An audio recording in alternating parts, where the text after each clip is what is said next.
Hello, I'm Liz, one of Dairy's reference librarians, and welcome to another episode of Misinformation Busters.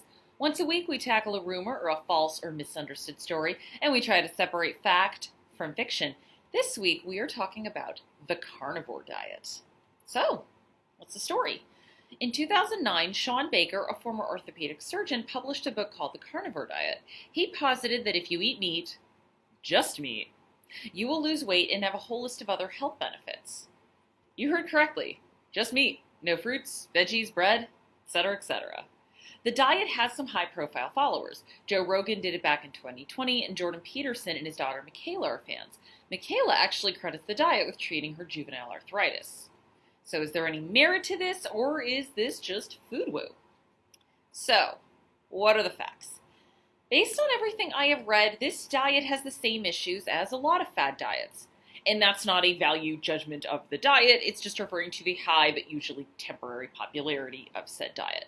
These diets have a grain of good advice. In this case, it's less bad carbs and more protein will help you lose weight, and just the general fact that protein is good for you. But it expands upon them in a way that is unscientific.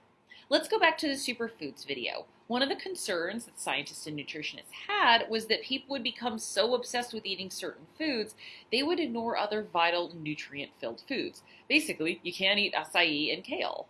And monotropic diets, aka diets focused on one food or one food type, are generally considered to be bad ideas. And this applies to the carnivore diet. Protein is good, but if you're just eating meat, or in some cases, just beef, you are cutting out other nutrients.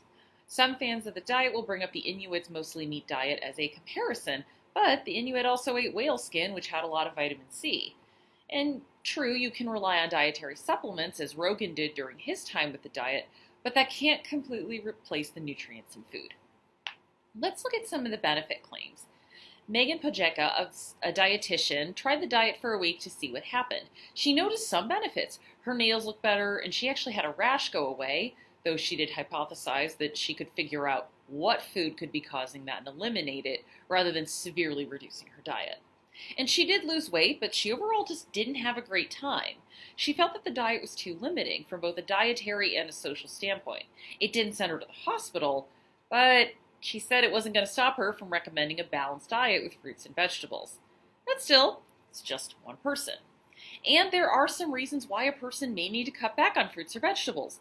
Allergies, obviously, or if you have an active inflammatory bowel disease or Crohn's, you might need to limit some fruits or vegetables, according to Heidi Bates, another registered dietitian.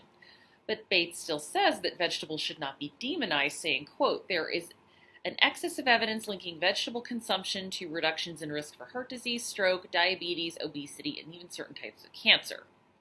Now let's look at the claims of treatment. The McGill Office of Science and Society pointed out that there are no large or long-term studies, and that all we really have right now is anecdotal evidence. We have that dietitian who tried it for a week and wasn't a fan.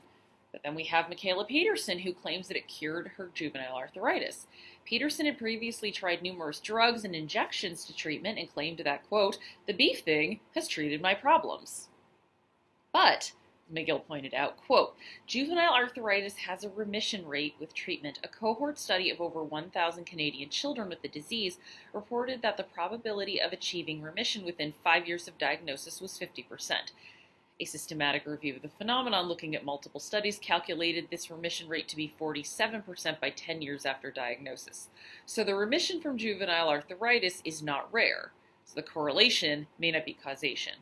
Basically, this diet could have helped, but it's just as likely that the diet coincided with a remission. Overall, the dietary advice is that if one is experiencing benefits from the all-meat diet, it's not because you are just eating meat. It is because you have removed a dietary trigger, and that one should consult a professional to discuss a supervised elimination diet with a protocol rather than reducing your diet to one ingredient. Thank you for watching, and as always, check for sources in the comments and feel free to research using our EBSCO databases available through the library's website. Or when in doubt, ask a librarian. And I'll see you next week.